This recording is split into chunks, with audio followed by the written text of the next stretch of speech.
Bonjour à tous, je suis le pasteur Franck Lefilâtre. Je suis heureux de vous retrouver sur le programme Parole de vie de Lumière du Monde Télévision. Aujourd'hui, je voudrais vous parler d'un ministère peu connu de notre Seigneur Jésus-Christ. Lorsqu'on parle du ministère de Jésus, généralement, on a en souvenir tout ce que le Seigneur a accompli alors qu'il était sur les routes de Galilée et de Judée. On pense à Jésus qui guérit, Jésus qui délivre, Jésus qui enseigne, Jésus qui prie, et bien sûr, par-dessus tout, on pense à Jésus qui donne sa vie pour nous à la croix. Mais nous savons qu'il avait non seulement le pouvoir de donner sa vie et de la reprendre, et ainsi Jésus est ressuscité et il est monté auprès du Père. On pourrait alors se demander, mais depuis 2000 ans, qu'est-ce que le Seigneur fait donc là-haut ? Il a certes promis de revenir nous prendre, il a certes promis de nous préparer une place là-haut, mais que fait-il au ciel depuis 2000 ans ? Eh bien, Jésus est loin d'être inactif. Et l'Épître aux Hébreux nous parle d'un ministère particulier que Jésus est en train d'accomplir pour nous dans le ciel. C'est un ministère qui nous concerne directement, nous, enfants de Dieu, et pourtant, c'est un ministère que nous connaissons peu.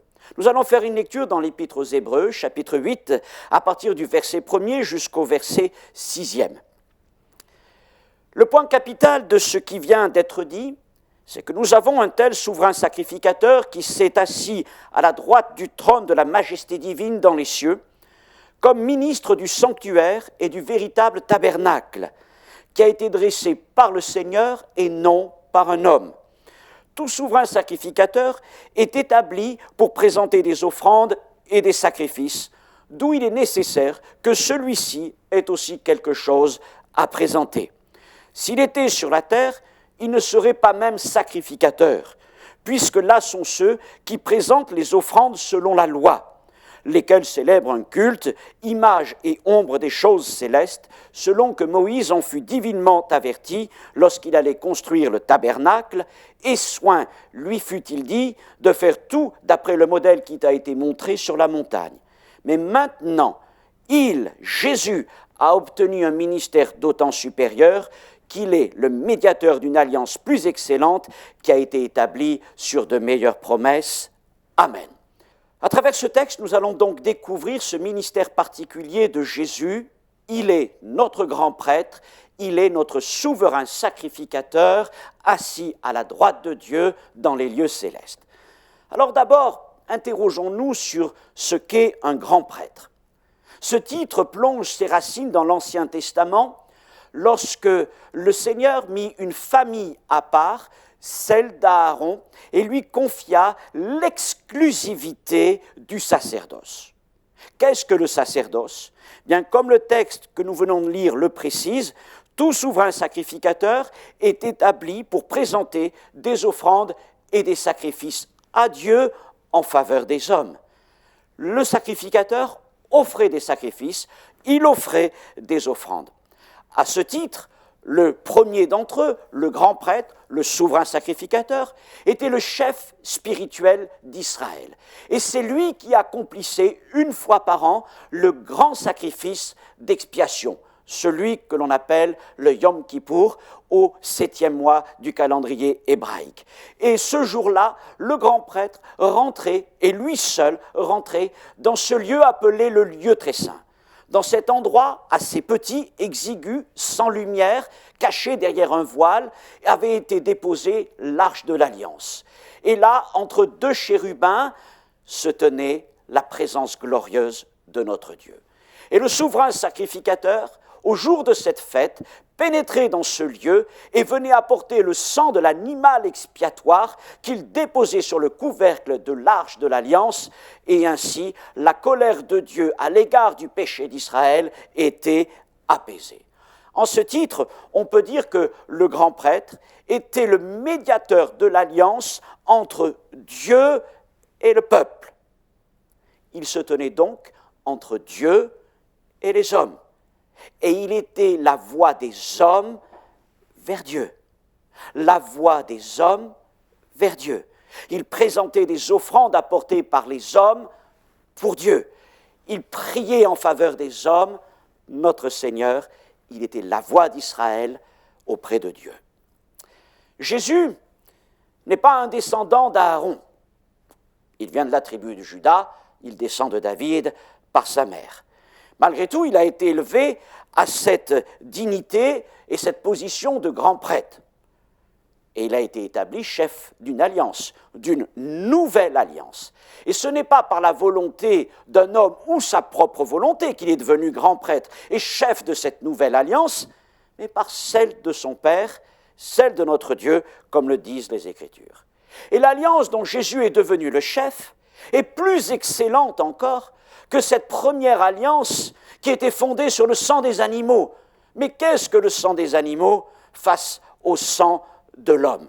Alors, il a plu au Seigneur, non pas de présenter des offrandes et de présenter le sang des animaux, mais Jésus est entré dans le lieu saint une fois pour toutes avec son propre sang, ayant obtenu une rédemption éternelle, dit l'Épître aux Hébreux au chapitre 9. La nouvelle alliance dont Jésus le grand prêtre est fondée sur son sang.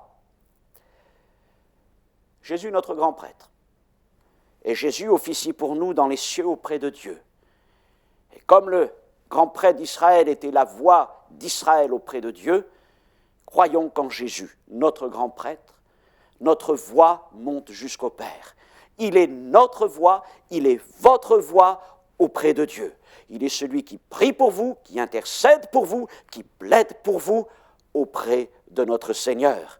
Et là où le grand prêtre ne pouvait venir qu'à l'autel, qu'à l'arche de l'Alliance, lui, Jésus-Christ, glorifié, peut s'approcher de Dieu jusqu'au plus près de lui, jusqu'à s'asseoir à sa droite. Voilà la puissance de la prêtrise de notre Seigneur Jésus-Christ. L'Épître aux Hébreux nous parle, dans son langage qui est très précis, très puissant, nous parle de 3 choses importantes à réaliser concernant Jésus, notre grand prêtre. Ce sont 3 mots, reconnaissons-le, un peu techniques, mais malgré tout, c'est le langage des Écritures, et il nous faut connaître ce langage, il est spirituel, il est là pour notre édification, et même si les mots sont un peu compliqués, il est important d'essayer de comprendre ce qu'ils veulent nous dire, parce que cela a été inspiré par le Saint-Esprit à l'auteur de cet épître. Tout d'abord, le mot que nous allons rencontrer pour caractériser la prêtrise de Jésus, c'est celui de précurseur. Nous le trouvons au chapitre 6, verset 20 de cet épître aux Hébreux, lorsqu'il est écrit que Jésus est entré pour nous comme précurseur. Il est entré pour nous comme précurseur dans les lieux célestes. Le grand prêtre d'Israël, Aaron et ses descendants, pouvait au mieux une fois par an s'approcher de Dieu jusqu'au niveau de l'arche de l'Alliance. Ils ne pouvaient pas aller plus loin. Évidemment, leur ministère était terrestre et il était impossible pour eux d'envisager un ministère céleste. Ils n'allaient qu'au niveau de l'arche de l'Alliance. Mais Jésus est celui qui est entré par son sang dans les lieux célestes, dans les lieux éternels. Il est entré jusque dans la présence de notre Dieu. Et là, il a tracé un chemin. Le grand prêtre rentrait dans le lieu très saint une fois par an et il y rentrait seul. Le peuple restait à l'extérieur et le peuple attendait que le grand prêtre ait accompli le sacrifice et qu'il ressorte. Et alors là, tous célébraient la fête puisque le sang de l'expiation des péchés avait été offert à Dieu. Mais il est donc écrit que Jésus est notre précurseur dans les lieux célestes. Que veut dire précurseur? Celui qui précède. Autrement dit, Jésus n'est pas entré dans les lieux célestes une fois pour toutes, simplement pour lui-même, mais il y est entré pour ouvrir un chemin. Il y est entré pour que d'autres le suivent. Là où personne ne pouvait suivre le grand prêtre d'Israël, maintenant nous sommes appelés en Jésus, nous, enfants de Dieu, à suivre notre Seigneur, à le suivre depuis la croix, depuis la terre, jusqu'au trône, jusqu'au ciel de Dieu. Oui, Jésus a ouvert un chemin, il est notre précurseur, il est notre guide, il est celui qui passe devant nous, il est celui qui nous montre le chemin. À nous maintenant d'emprunter ce chemin. Ne restons pas en arrière, mais avançons. La vie chrétienne ne se passe pas au pied de la croix. La croix, est la porte d'entrée du royaume de Dieu. Si vous êtes invité chez quelqu'un, allez-vous rester à la porte d'entrée? mais vous êtes invités au contraire à franchir le seuil et à rentrer. Et c'est ce que Jésus nous dit. Venez, venez, entrez dans ma présence, entrez dans la présence de Dieu. J'ai ouvert pour vous un chemin et nous pouvons y aller librement. Il est notre précurseur, un chemin qui est ouvert depuis la croix jusqu'au trône de Dieu. Marchons sur ce chemin avec assurance et confiance en Jésus-Christ. Deuxième chose, concernant l'œuvre de Jésus-Christ en tant que grand prêtre, il est le médiateur. Nous l'avons lu dans ce passage au verset 6, il a obtenu un ministère d'autant supérieur qu'il est le médiateur d'une alliance plus excellente. Le médiateur, c'est celui qui se tient entre deux parties, c'est celui qui rapproche deux parties. Et si dans l'idée de précurseur, le verbe clé était le verbe entrer, le précurseur nous permet d'entrer dans la présence de Dieu, d'entrer dans le lieu très saint. Avec l'idée de médiation, le verbe clé, c'est approcher. Ne nous contentons pas d'entrer, mais approchons. Nous trouvons par exemple cela dans Hébreux chapitre 4, versets 14 à 16. Je prends le temps de faire cette lecture. Ainsi, puisque nous avons un grand souverain sacrificateur qui a traversé les cieux, Jésus, le Fils de Dieu, demeurons fermes dans la foi que nous professons. Car nous n'avons pas un souverain sacrificateur qui ne puisse compatir à nos faiblesses. Au contraire, il a été tenté, comme nous, en toutes choses sans commettre de péché. Approchons-nous donc avec assurance du trône de la grâce, afin d'obtenir miséricorde et de trouver grâce pour être secourus dans nos besoins. Approchons. Voilà ce que nous dit notre grand prêtre. Approchons de notre Dieu. N'ayons point peur. La condamnation a été levée, mais nous avons un Père qui est prêt à nous accueillir en Jésus-Christ, notre grand prêtre. Jésus, notre médiateur, se tient à la droite de notre Dieu en notre faveur. Et comme le texte le dit, lui qui a été éprouvé dans sa chair, qui a été tenté dans sa chair sans jamais commettre de péché, compatit à nos faiblesses. Non pas qu'il tolère et accepte nos faiblesses, mais il comprend notre faiblesse. Et dans son désir, alors, il va être notre avocat. Il va intercéder, il va plaider pour nous. Et surtout, il présente son sang à notre Père pour le pardon de nos péchés. Et alors le Seigneur, en tant que médiateur, nous dit « Approchez-vous ». Et en lui, nous pouvons nous approcher de Dieu à cause de ce sang qui a été versé et présenté à Dieu. Il y a donc tout d'abord le précurseur. Jésus a ouvert un chemin. Par lui, nous pouvons entrer dans la présence de Dieu. Ensuite, il y a Jésus, le médiateur. Et lui nous dit « Approchez, approchez, approchez encore plus proche, approchez jusqu'au trône de Dieu. N'ayez pas de peur, n'ayez pas de crainte. Le Seigneur nous permet de venir dans sa présence à cause de Jésus-Christ. » Alors mes frères et sœurs, encore une fois, par la foi et la nouvelle naissance, vous êtes entrés dans le royaume de Dieu. C'est ce que Jésus disait un peu à Nicodème. Eh bien, avancez, avancez dans la maison du Seigneur. Je reprends l'image de la maison et de l'invité. Si l'invité reste à la porte de la maison, nous ne sommes pas très contents. Nous n'avons pas invité quelqu'un pour qu'il reste au seuil de la maison. Mais en même temps, s'il reste juste là, à 1 ou 2 pas de la porte, nous ne serons pas satisfaits non plus. Mais nous lui disons, viens, rentre dans ma maison, viens t'asseoir, viens, j'ai préparé quelque chose pour toi, j'ai peut-être préparé une boisson, j'ai préparé un repas pour toi, viens dans ma maison, viens dans mon intimité. Eh bien, c'est pareil avec notre Dieu, notre Père. Il est loin de se satisfaire de ces chrétiens qui restent à la porte, ou de ces chrétiens qui font 1 ou 2 pas vers lui.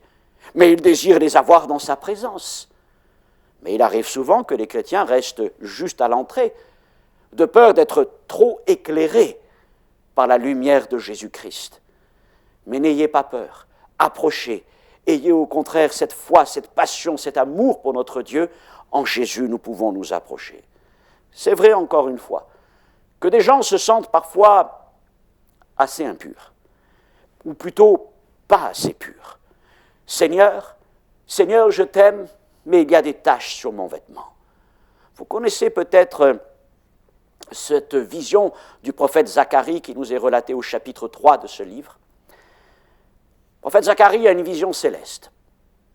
Et il nous raconte ce qu'il voit dans le ciel, et notamment cet homme. Il n'est pas n'importe qui, c'est le grand prêtre d'Israël. Le chef spirituel d'Israël, il s'appelle Josué. Et Josué se tient aux pieds de Dieu. Et Josué est accablé. Il est abattu, parce que son vêtement est sale. Et il y a là quelqu'un qui l'accable, quelqu'un qui le condamne et voudrait qu'il soit rejeté, c'est Satan. Mais il y a aussi un autre, l'ange de l'Éternel. Et nous comprenons que c'est le Fils de Dieu. Et il est là, et lui va intercéder en faveur de Josué, le grand prêtre d'Israël. Et Satan va être chassé, Satan va être réprimandé, et Josué va être relevé. Et voilà que le Seigneur, l'ange de l'Éternel, va inviter les autres anges à venir enlever les vêtements sales de Josué, à enlever son iniquité, à le revêtir d'habits de fête. Peut-être, mon frère, ma sœur, mon ami, le vêtement de ta vie chrétienne est comme entaché, ou alors peut-être déchiré, accroché, déchiré par les blessures de la vie, par les épines de l'épreuve. Et alors là, ton vêtement est peut-être dans un état déplorable, voire même pitoyable, et tu n'oses plus t'approcher de Dieu, et tu dis, Seigneur, comment pourrais-je venir dans ta présence? Comment pourrais-je, Seigneur, venir là, si près de toi? Je me sens accablé, tes pensées t'accablent, et peut-être même l'ennemi qui est l'accusateur des frères est en train de t'accabler, et tu ne sais comment relever la tête, et tu ne sais comment revenir dans la présence de Dieu, et tu n'oses même plus prier, tu ne te présentes même plus dans l'église, de peur encore d'être jugé, désigné, critiqué, méprisé, rejeté, et tu pleures. Mais sache qu'il y a dans le ciel le Fils de Dieu, Jésus, notre grand prêtre, le médiateur. Oui, il voit ton vêtement, il voit ton iniquité, il voit ton péché, il voit tes blessures, il voit tes déchirures. Mais le Seigneur n'écoute jamais Satan. Il n'écoute pas l'accusateur, il est ton avocat, il est ton défenseur auprès de Dieu. Et là, il dit aux anges, enlevez ce vêtement déchiré et revêtez cet homme, revêtez cette femme d'un habit de fête, j'enlève son iniquité. Jésus a versé son sang pour le pardon de nos péchés et afin que nous puissions nous approcher de Dieu avec assurance, avec liberté, avec un cœur sincère, dans la plénitude de la foi, les cœurs purifiés d'une mauvaise conscience et le corps lavé d'une eau pure. Hébreux chapitre 10, verset 22. Jésus, notre grand prêtre précurseur, nous permet d'entrer dans la présence de Dieu. Jésus, notre grand prêtre médiateur, nous permet de nous approcher de Dieu. Et puis il y a un dernier titre qui est intéressant, Hébreux chapitre 7, verset 22. Il est écrit que Jésus, et notre grand prêtre, est aussi le garant de l'alliance, le garant. Jésus est celui qui nous garantit. Et la garantie de Jésus n'est pas comme la garantie des hommes, ou des fabricants de machines, d'ordinateurs, de téléphones ou de voitures. Généralement, ce genre de garanties sont limitées 1 an, 2 ans, pièces et main-d'œuvre, à condition de respecter bien le mode d'emploi. Mais Jésus nous garantit éternellement. Il est écrit, tu es sacrificateur pour toujours. La garantie de Jésus n'est pas limitée dans le temps. Et Jésus nous garantit même en cas de mauvais fonctionnement. Qu'est-ce que le mauvais fonctionnement? Eh bien, c'est chaque fois qu'un chrétien va pécher, qu'un chrétien va offenser le Seigneur, et même si cela ne devrait pas arriver, malheureusement, trop souvent, c'est le cas. Et quand nous péchons ainsi, ça ne veut pas dire que Dieu va nous rejeter, va se détourner de nous. Mais au contraire, nous avons un garant, Jésus, qui est là pour dire auprès du Père, je l'ai garanti, je le garantis, et je le garantirai encore. Oui, Jésus est notre garant, et à cause de cette garantie de Jésus, nous pouvons demeurer dans la présence de Dieu. Le précurseur nous permet d'entrer, le médiateur nous permet d'approcher de Dieu, et le garant nous permet de demeurer auprès de Dieu. Bien sûr, ne me faites pas dire ce que je n'ai pas dit. Je n'ai pas dit que Jésus était prêt à accepter, à tolérer tous les comportements déviants qu'un chrétien pourrait avoir. Si nous sommes infidèles, lui est fidèle. Mais si nous le renions, il nous reniera. Et si nous nous détournons, et si nous méprisons, et si nous rejetons le sang de la garantie, que restera-t-il alors au débiteur devant son créditeur? Et c'est pour ça que cet épître aux Hébreux nous alerte sur le fait d'outrager, de mépriser le sang de l'alliance. Mais au contraire, même si nous péchons, nous nous repentons devant le Seigneur Jésus-Christ. Nous implorons sa grâce. Et nous sommes tellement attristés d'avoir offensé, d'avoir attristé son esprit. Nous lui demandons pardon pour cela. Et il est celui qui continue de nous garantir. Et à cause de cette garantie, comme je le disais, Dieu ne nous rejette pas. Dieu ne nous renvoie pas de sa présence. Mais Jésus vient devant son Père. Il vient entre lui et nous. Et il dit, je le garantis. Je continue de le garantir. Quel merveilleux grand prêtre nous avons dans les cieux, toujours prêt à nous défendre et toujours prêt à nous garder dans la présence du Seigneur. Voilà, mes frères et sœurs, l'importance de ce ministère de grand prêtre qui trop souvent est ignoré. Jésus, le prophète de Galilée et de Judée, accomplissait des miracles et proclamait la parole, la bonne nouvelle du royaume, et son désir était de nous amener jusqu'à la croix, afin que nous puissions recevoir le salut qu'il était prêt à nous offrir. Mais son œuvre ne s'arrête donc pas à Golgotha. Elle se poursuit dans les cieux. Et Jésus, notre grand prêtre, est celui qui veut nous amener dans la présence de Dieu.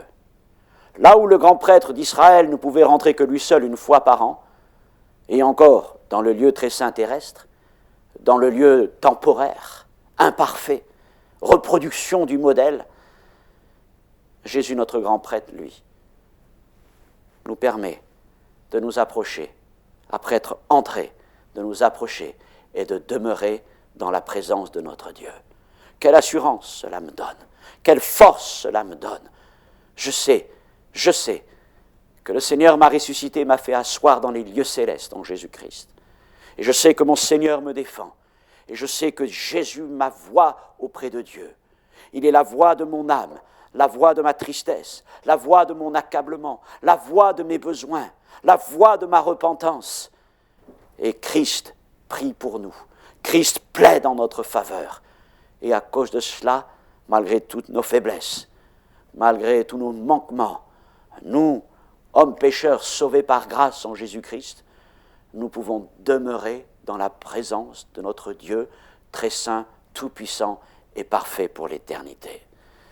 Alors, si parfois il est écrit que Jésus est entré dans son repos, s'étant assis à la droite de son Père dans les lieux célestes, il faut bien reconnaître que ce repos reste malgré tout assez relatif, parce que Jésus continue de prier, d'intercéder, de plaider pour nous. Il est notre grand prêtre, il est ton grand prêtre, il est ta voix dans les cieux auprès de Dieu, et cela, c'est une bénédiction.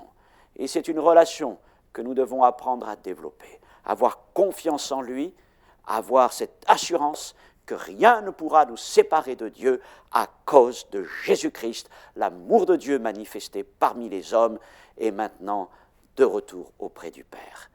À travers ce message, je veux donc vous donner cet encouragement, je veux vous donner cette assurance que Jésus est votre grand prêtre et que rien ne pourra vous éloigner de Dieu parce qu'il vous garantit et qu'il vous garde dans la présence du Seigneur.